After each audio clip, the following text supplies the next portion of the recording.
ఈ పచ్చడి తిని మా ఇంట్లో వాళ్ళు మిమ్మల్ని కూడా ఇలా అనాలంటే వచ్చేయండి ఎస్పీలోకి.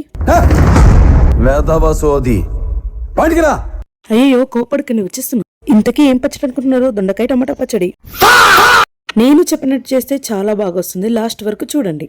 స్టవ్ మీద మూకుడు పెట్టి దాంట్లో కొంచెం ఆయిల్ వేసి దాంట్లో పచ్చిమిరకాయలు, కొంచెం ధనియాలు, అలాగే జీలకర్ర కూడా వేసి వేయించుకోవాలి. అది బాగా వేగాక లాస్ట్ లో తెల్ల నువ్వులు వేసుకున్నాం. తెల్ల నువ్వులు బదులు పల్లీలు కూడా వేసుకోవచ్చు. అలాగే కొంచెం కరివేపాకు కూడా వేసి వేయించుకోవాలి. అవి వేగాక గిన్నెలోకి తీసుకొని అదే బండిలో కొంచెం నూనె వేసి టమాటాలను కూడా బాగా వేయించుకోవాలి. టమాటాలు వేగే లోపల మిక్సీలోకి మనం వేయించుకొని చల్లార్చిన పచ్చిమిర్చిని మిక్సీలోకి తీసుకోవాలి. పచ్చిమిర్చిని గ్రైండ్ చేసి పక్కన పెట్టుకొని తర్వాత టమాటాలు వేగాక తీసి పక్కన పెట్టుకోవాలి. అదే బాండిలోకి నూనె వేసి మనం కట్ చేసుకున్న దొండకాయ ముక్కలను కూడా వేయించుకోవాలి. అవి వేగే లోపల చల్లారిన టమాటాలను కూడా మిక్సీ పట్టుకోవాలి.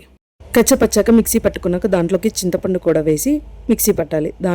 పచ్చిగా లేకుండా వేయించిన దొండకాయ ముక్కల్ని కూడా మిక్సీలోకి వేసి తిప్పుతూ ఆపుతూ కచ్చపచ్చగా మిక్సీ పట్టాలి. మిక్సీ పట్టిన తర్వాత కొంచెం ఉప్పు వేసి అలాగే వెల్లుల్లిపాయలు, అలాగే టేస్ట్ కోసం కట్ చేసిన ఉల్లిపాయ ముక్కలు కూడా వేసుకొని కచ్చపచ్చగా నూరుకోవాలి. అప్పుడే ముక్కలు నోటికి తగులుతూ రుచిగా, అప్పుడే పచ్చడి టేస్టీగా ఉంటుంది. ఇప్పుడే అసలైంది. తాలింపు లేకుండా పచ్చడి ఫినిష్ అవుతుందా అండి? తాలింపు గింజలు వేసుకొని అలాగే 2 ఎండుమిరపకాయలు, కరివేపాకు అండ్ కచ్చపచ్చగా నంచుకున్న ఎల్లిపాయ కూడా వేసుకొని పచ్చడిని తాలింపు పెట్టుకోవాలి. ఇంగువ ముఖ్యమండో. ఇంగువ వేస్తే ఆ పచ్చడికి టేస్టే వేరు. పచ్చడిని కొంచెం వేయించుకుంటే పచ్చడి రెడీ. రెసిపీ నచ్చితే లైక్ చేయండి, షేర్ చేయండి, సబ్స్క్రైబ్ చేయండి.